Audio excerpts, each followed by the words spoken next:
नमस्कार, स्वागत है आप सबका मिशन हेल्थ के फोनिंग कार्यक्रम में। और कार्यक्रम का हमारा आज का विषय है प्रसव पश्चात परिवार नियोजन।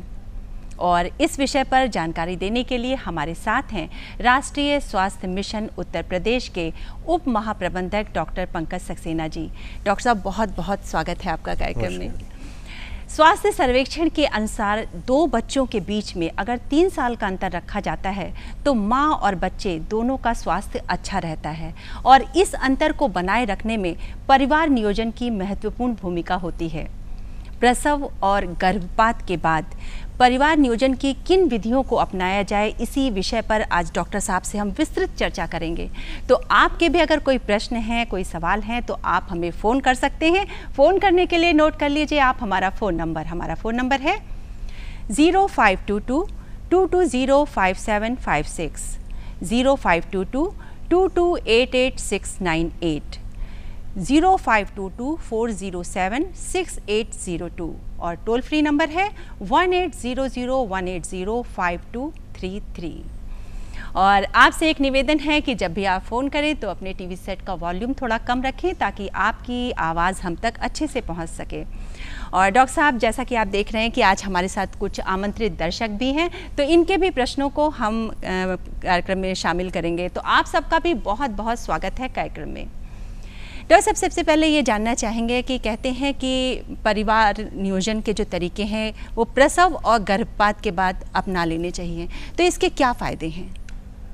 देखिए, प्रसव और गर्भपात के बाद में परिवार नियोजन के साधन अपनाने से सीधी सी असर जो आता है वो मातृ स्वास्थ्य पर पड़ता है।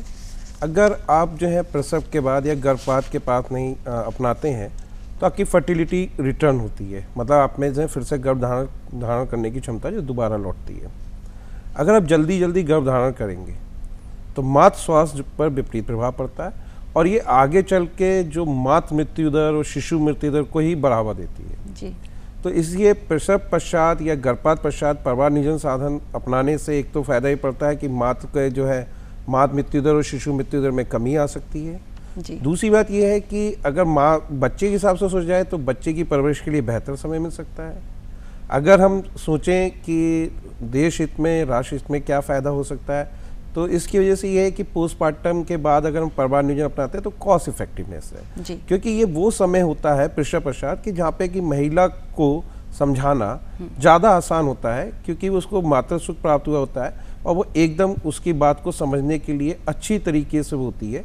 क्योंकि जो मातृत्व जो है बहुत आसान नहीं है, ये एक महिला ही समझ सकती है कि कितना उसको उस दौर से गुजरना पड़ता है। तो इन सब चीज़ों की वजह से ये सारी चीज़ें।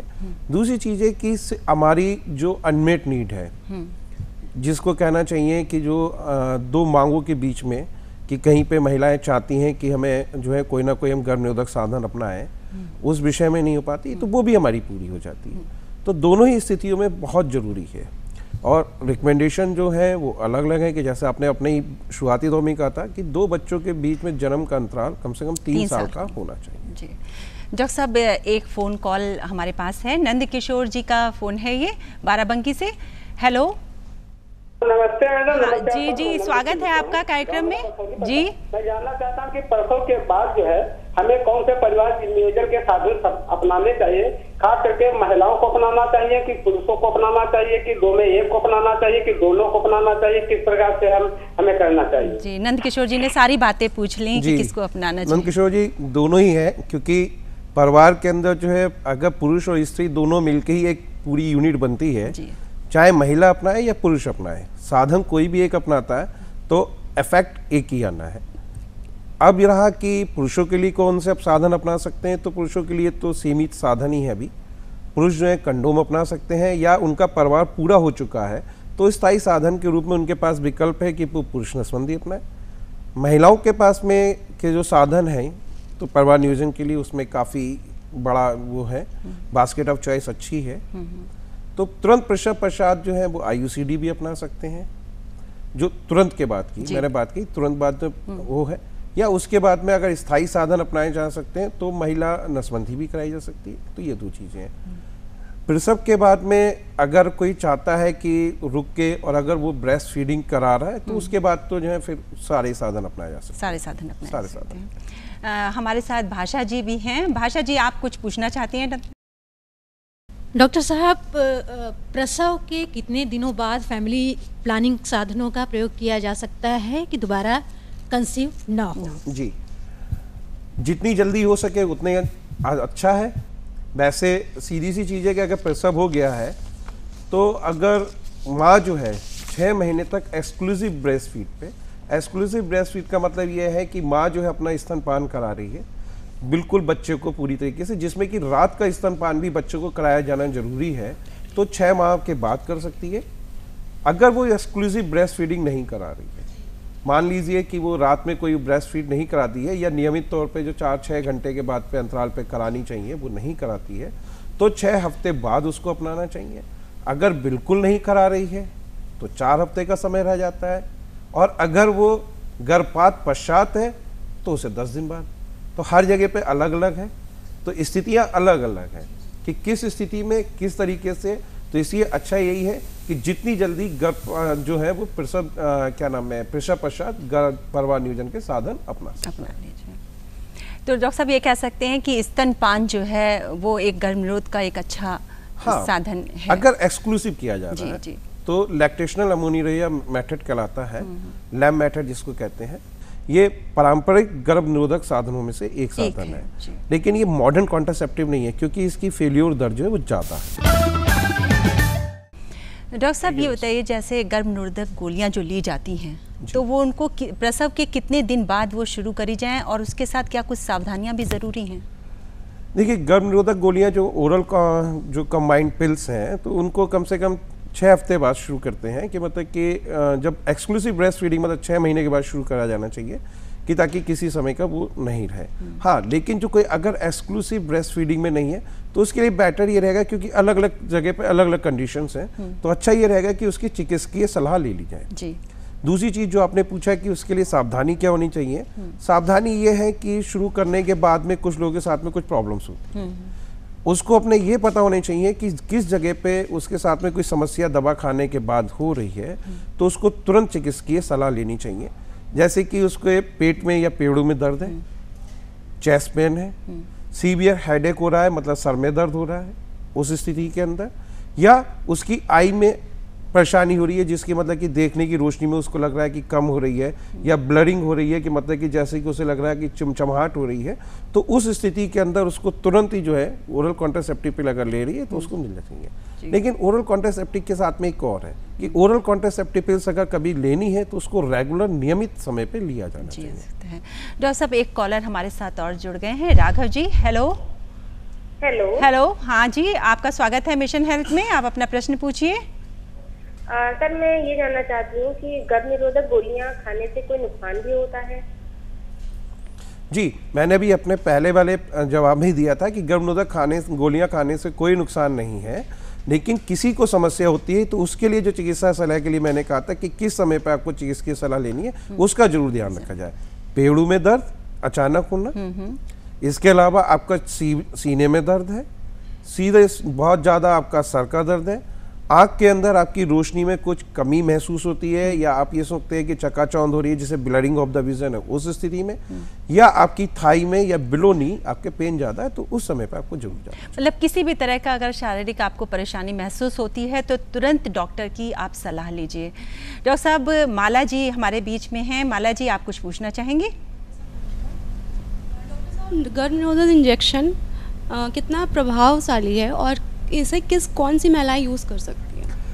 गर्भ निरोधक जो इंजेक्शन है अभी हम लोगों ने न्यूली इंट्रोड्यूस किया है हमारी बास्केट ऑफ चॉइस में। मेरे ख्याल से ये अंतरा इंजेक्शन की बात कर रहे हैं। ये DMPA के नाम से आता है, डिपोमेड्रॉक्सीप्रोजेस्टेरोन एसीटेट इसका साइंटिफिक नेम है।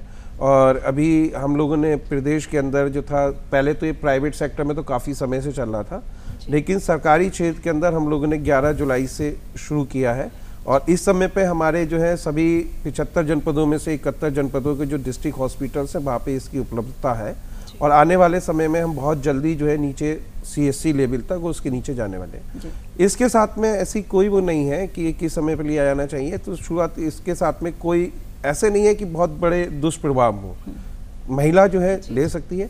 लेकिन वही वाली बात कि इसके साथ में वही है कि जब भी कभी लें उससे पहले चिकित्सकीय सलाह जरूर लें, क्योंकि इसमें काउंसलिंग होना, उसको सलाह लेना, उसकी बताना कि कौन से दुष्प्रभाव हो सकते हैं, कि जैसे ओरल कॉन्ट्रासेप्टिव पिल्स के हैं उसी के तरीके का है, ये इंजेक्शन फॉर्म में दिया जाता है, तो उस स्थिति में जानना जरूरी है, क्योंकि इससे पहले ही शारीरिक और मानसिक रूप से आप तैयार हो जाते हैं कि इस तरह की परेशानियों का सामना करना पड़ सकता है।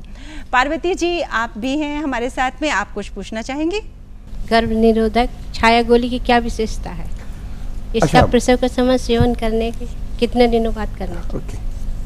गर्भ निरोधक गोली जो छाया जो है, ये एक ऐसी गोली है कि पहले तो हमें खुशी होनी चाहिए क्योंकि ये हमारे देश में विकसित हुई है। अभी तक जितनी भी गोली जो थी उसमें कहीं ना कहीं पे हार्मोन्स थे जिनका कुछ प्रभाव आता है, तो ये एक नॉन हार्मोनल गोली है, मतलब इसमें हार्मोन नहीं है। तो इसको जो है, इसके साथ में एक बात ये है कि साप्ताहिक गोली है, इसमें आपको रोजाना नहीं खानी है। शुरुआती दौर के 3 महीने में जो है इसे 1 हफ्ते में 2 बार खाया जाता है, उसके बाद में इसे हफ्ते में 1 दिन आपको नियमित जो भी आपने दिन किया है आपको उस दिन खाया जाएगा। दूसरी चीज ये है कि ये किसी भी समय शुरू की जा सकती है, प्रसव के आप तुरंत बाद भी शुरू कर सकते हैं, इसका कोई ऐसा साइड इफेक्ट दुष्प्रभाव नहीं है। डॉक्टर साहब, क्या ये कितने महीने तक इसको लेना होगा? इसका भी कुछ समय ये तो कंटिन्यूअस आप ले सकते हैं। जी तो इस बार जैसे होता है कि आपातकालीन गर्भधारण रोकने के लिए कोई गोली उपलब्ध है ऐसी? आपातकालीन गर्भ निरोधक गोली है, लेकिन वो वास्तविक में गर्भ निरोधक का साधन नहीं है जी, क्योंकि उसका शब्द के साथ पहले जुड़ा हुआ है जी। आपातकालीन का मतलब इमरजेंसी। वो उसको आप ये नहीं कह सकते हैं कि एक गर्भ निरोधक का एक जो बास्केट ऑफ द चॉइस में जो साधन है वो है, किसी समय पे किसी परिस्थितियों में असुरक्षित अगर संबंध हो जाते हैं और ये संभावनाएं हैं कि वो गर्भधारण हो सकता है, तो 72 घंटे के अंदर अगर ये गोलियां ली जाती हैं तब ये प्रभावी है, अन्यथा की स्थिति में प्रभाव जो है होता है उसका कम होता है। तो डॉक्टर साहब, इसके भी कुछ क्या दुष्परिणाम हो सकते हैं? नहीं, इसकी एक सिंगल डोज है, इसका बहुत ज़्यादा दुष्प्रभाव नहीं है। हाँ, अगर आप रेगुलर लेते हैं कि आपने ये मान लिया कि मेरे लिए ये गर्भ निरोधक का साधन है, चूंकि उसमें भी हार्मोन्स है, तो फिर आपके दुष्प्रभाव आ सकते हैं। फिर वो प्रभाव वही आने हैं जो कि ओरल कॉन्ट्रासेप्टिव पिल्स के आने हैं। डॉक्टर साहब, IUCD इसके बारे में कुछ बताइए दर्शकों को। IUCD एक जो है, इसको कहते हैं इंट्रा यूटेराइन कॉन्ट्रासेप्टिव डिवाइस। जो यूट्रस है बच्चेदानी के अंदर जो है, इंट्रा माने अंदर, यूटेराइन माने हो गया यूट्रस, यूट्रस का मतलब बच्चेदानी, कॉन्ट्रासेप्टिव हो गया गर्भ निरोधक, डिवाइस माने उपकरण। कोई भी चीज, ऐसा कोई भी चीज जो कि बच्चेदानी के अंदर रखी जाए और वो जो है आपके जो है गर्भधारण में रोक लगाए, उसको जो है कहते हैं। लेकिन चूंकि ये डिवाइस कॉपर होता है, इसलिए इसको कहा जाता है इंट्रायूटेराइन कॉपर टी, या इसको कॉपर टी के नाम से नाम जाना जाता है, छोटा नाम इसका कॉपर टी कह दिया गया। तो इंट्रायूटेराइन कॉन्ट्रासेप्टिव डिवाइस इसको पूरा नाम दिया जाता है। तो आज की तारीख में कॉपर टी इसको जो है प्रचलित नाम है। कॉपर टी में जो है ये 2 तरीके की है, कॉपर टी 375 और 380A। जो 375 है उसका मतलब है कि ये 5 साल तक काम करेगी, कारगर है, और 380A का मतलब है कि 0 लगा तो आप समझिए ये 10 साल तक है। तो ये 2 तरीके की आती है। ये फिर उसी के ऊपर है, महिला के चॉइस के ऊपर है कि वो 5 साल तक के लिए चाहती है या 10 साल तक चाहती है। ये बिल्कुल अस्थायी गर्भ निरोधक साधन है। महिला जब उसको निकलवा देती है तो उसके बाद से फिर से गर्भधारण कर सकती है जी। तो डॉक्टर साहब, इसको भी लगवाने में क्या किसी तरह के शारीरिक दिक्कतें आती हैं, कोई परेशानी महसूस होती है? शारीरिक दिक्कतें जो है हर व्यक्ति के साथ साथ अलग होती हैं, क्योंकि ह्यूमन बॉडी है, हर एक व्यक्ति का अपना परसेप्शन हर चीज़ के प्रति अलग अलग होता है। तो कुछ लोगों के अंदर वैसे इसके साथ में बहुत सेफ डिवाइस है, इसका फेलियर रेट भी बहुत कम है, मतलब गर्भधारण की लगवाने के बाद में गर्भधारण होने की जो संभावनाएं है बहुत कम है। लेकिन तब भी कुछ लोग जो है ये कहते हैं कि उनकी वजह से उनको पेड़ों में दर्द है। कुछ लोगों की शिकायत होती है, कुछ प्रतिशत महिलाओं के अंदर 5 से 7% महिलाएं जो हैं वो इस तरीके की शिकायत करती हैं कि उनको जो है लगवाने के बाद से था कुछ ब्लीडिंग ज़्यादा आना शुरू हो गई या अत्यधिक मतलब रक्तस्राव जो है बढ़ गया है। तो ये चीज़ें हैं। कभी कभी जो है संक्रमण की संभावनाएं बढ़ जाती हैं, ये भी 3 से 5% के लगभग हो जाता है अगर ढंग से नहीं लगा। तो ये सारी चीज़ें हैं, लेकिन फिर वही चीज़ है कि इन सब चीज़ों का अगर प्रतिशत देखा जाए तो बहुत कम है। अगर किसी परिस्थितियों में आपको लगवाने के बाद में एक महिला को पेड़ों में दर्द, चुभन की शिकायत, या ये सोचती है कि उसकी ब्लीडिंग जो थी कुछ ज़्यादा हो रही है, तो आप उसको जो है पुनः ये कहा जाता है कि आप चिकित्सक से या जिससे आपने लगवाया उससे आप एक बार सलाह ले लें कि अगर कोई पानी ज़्यादा आ रहा है, जिसको कहते हैं ना कि अत्यधिक वेजाइनल डिस्चार्ज हो रहा है, जिसमें से बदबूदार हो रही है, तो बिल्कुल दिखाएं उसको। बिल्कुल दिखा लें। लेकिन अपने आप में सुरक्षित अस्थायी साधन है IUCD, या दूसरी तरीके से कॉपर टी जो है बिल्कुल स्थायी, जो अस्थायी साधनों में सुरक्षित साधन है। श्वेता जी हमारे बीच हैं। श्वेता जी, आप कुछ पूछेंगी? नमस्ते सर। सर, हमारा सवाल आपसे ये है कि परिवार नियोजन के अस्थायी साधनों में कौन कौन से उपाय हमारे लिए सुरक्षित हैं और एक महिला इसे कैसे तय कर सकती है? देखिए, आज की तारीख में जो भी तय करना है वो दंपत्ति को खुद ही तय करना है।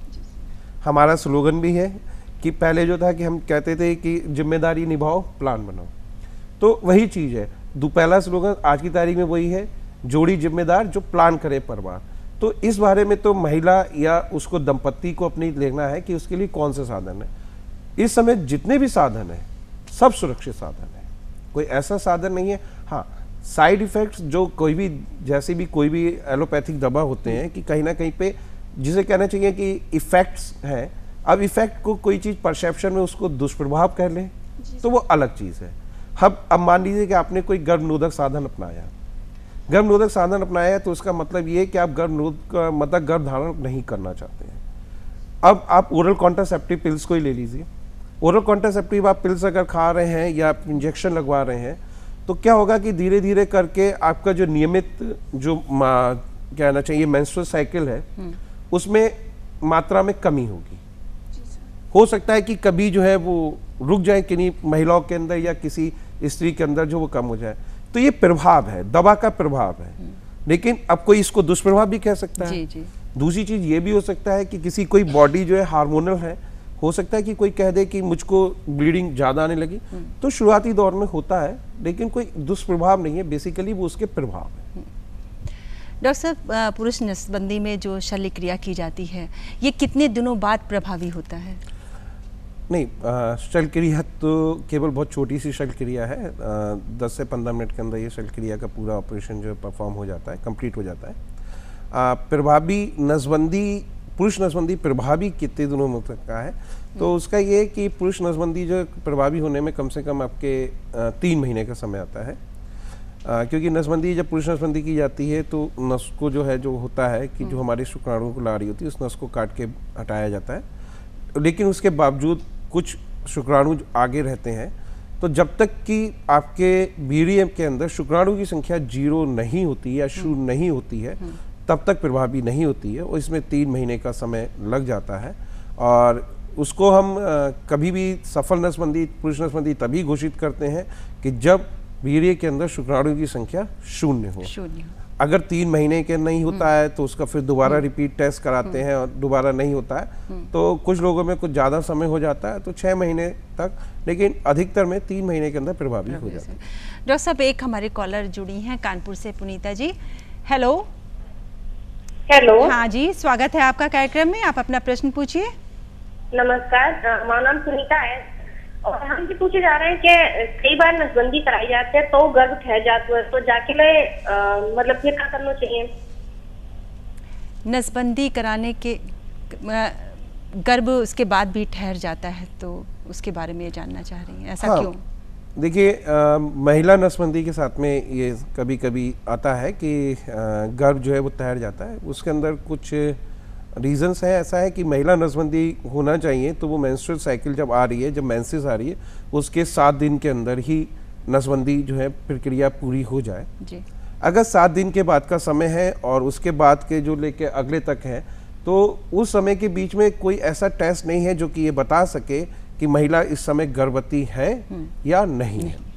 तो एक इस परिस्थितियों में, इन परिस्थितियों के बीच में अगर किसी महिला को अपना ये पता नहीं है कि उसको मेंसेस कब हुआ था, और मान लीजिए कि वो 10वें दिन के बाद आती है और या उसकी तारीखों में कुछ गलती हो जाती है, उस स्थिति में कर दिया, उस बीच में वो प्रेग्नेंट हो तो वो हो जाता है। दूसरी चीज़ ये है कि कभी कभी कुछ चल के जो है, जो हम अंदर जो होता है रिकैनलाइजेशन हो जाता है, तो उस स्थिति में होता है। लेकिन उसके लिए जो होता है हम लोगों के पास जो है आज की तारीख में हम लोग उसको इंडेमनिटी देते हैं, क्षतिपूर्ति देते हैं कि किसी प्रकार से अगर सफल नसबंदी हमने घोषित कर दी है और उसको गर्भधारण हो जाता है तो उस केस के अंदर जो है उसको 30,000 रुपया क्षतिपूर्ति के रूप में दिया जाता है। और उसका जो क्लेम फॉर्म जो है वो अपने जहाँ पे भी उसने नसबंदी कराई है वहाँ पे वो जमा कर देते हैं, तो वहाँ से वो प्रक्रिया उसकी पूरी शुरू हो जाती है। लेकिन उसमें दो चीज़ें हैं, वहाँ पे जब हम उससे फॉर्म भरवाते हैं, सहमति पाते हो, तो वहाँ पे ये बात बिल्कुल क्लियर कर दिया जाता है कि किन्हीं परिस्थितियों के अंदर आपकी नसबंदी फेल हो सकती है। इसके बाद जब आपको फॉलोअप कार्ड होता है उस पर भी आपको देते हैं कि अगर आपकी नसबंदी फेल हो गई है, जिस दिन आपको ये पता चलता है कि आप गर्भवती हुई हैं, उसके 90 दिनों के अंदर आप हमारे पास आ जाइए, क्योंकि गर्भधारण अगर किसी को है तो वो एक मेंसेस निकलने के तुरंत बाद पता चल सकता है। आपके बाद में एक समय मिलता है, विंडो पीरियड होता है कि जहाँ पे अगर आप चाहें तो गर्भपात करा सकते हैं, तो उससे आप छुटकारा पा सकते हैं। लेकिन इंडेमनिटी हम तब भी देंगे। प्रताप जी, आप कुछ पूछना चाहेंगे? सर, मैं आपसे पूछना चाहूँगा कि पुरुष नसबंदी क्या है और पुरुष नसबंदी कराने के बाद क्या पुरुषों में कोई कमजोरी होती है इससे? जी प्रताप जी, पुरुष नसबंदी का मतलब है ये गर्भनिरोधक का स्थायी साधन है, ये विशेषकर पुरुषों के लिए ही है। पुरुष नसबंदी में केवल वो नली, जिसको एक मतलब मोटे तौर पे समझाया जाए कि एक नली होती है जो कि हमारे टेस्टिकल से जो है शुक्राणु लाती है, उसको हम काट के बंद कर देते हैं, तो ये एक पूरी प्रक्रिया है। हाँ, इसमें किसी प्रकार की कोई कमजोरी नहीं आती है, ये एक मिसकॉन्सेप्शन है, क्योंकि उससे किसी प्रकार का कोई संबंध नहीं है। रंजीता जी, आप कुछ पूछना चाहेंगे? डॉक्टर साहब नमस्कार, हमारा सवाल ये था कि महिला परिवार नियोजन के स्थायी साधन कौन कौन से हैं और कितने सुरक्षित हैं? महिला के लिए जो है स्थायी साधन के अंदर जो है केवल महिला नसबंदी है जी। और महिला नसबंदी आपकी दो विधि से होती है, एक मिनी लैब विधि है और एक लैप्रोस्कोपिक है। मिनी लैब विधि को हम वो कहते हैं कि छोटे चीरे से होती है, और लैप्रोस्कोपिक वो है कि जो कि दूरबीन विधि से है। दोनों साधन जो है बिल्कुल सुरक्षित साधन है। Thank you. डॉक्टर साहब, महिला नसबंदी प्रसव या गर्भपात के कितने समय बाद कराई जा सकती है? देखिए, महिला नसबंदी जो है प्रसव के बाद जो है अगर कॉन्करेंटली अगर सीजर हो रहा है जी, तो कॉन्करेंटली कराया जा सकता है, मतलब सीजर के तुरंत साथ ही जो है महिला नसबंदी की जा सकती है। दूसरी चीज़ ये है कि अगर उस समय सीजर के साथ नहीं हुआ है तो आपके पास में 7 दिन का समय होता है कि जहाँ पे कि नसबंदी की जा सकती है। अगर 7 दिन के बाद का आपका समय हो गया तो आपको पूरा पोस्टमार्टम पीरियड जो है, मतलब कि जो कि हमारे पास में 42 दिन का, ये 6 हफ्ते का होता है, फिर 6 हफ्ते के बाद ही जो है महिला नसबंदी कराई जा सकती है। क्योंकि इस बीच में जो आपकी यूट्रस जो है वो अपने बड़े साइज से नॉर्मल साइज की ओर आ रहा होता है। अगर हम 7वें दिन से लेके 42 दिन के बीच में अगर कर देते हैं तो उस समय के बीच में जो है, जो अगर हम दूरबीन विधि तो अगर करते हैं तो उसमें जो रिंग्स होती हैं, जो हम फैलोप रिंग जो चढ़ाते हैं, वो उस साइज पे नहीं रहेंगी, वो ढीली पड़ जाएंगी, नसबंदी सफल नहीं होगी। महिला नसबंदी अगर सीजर के साथ कराई जा रही है या 7 दिन के अंदर कराई जा रही है तो वो छोटे चीरे से या मिनी लैब विधि से की जाती है। तो ये था दर्शकों आज का हमारा मिशन हेल्थ का कार्यक्रम। और अब चलते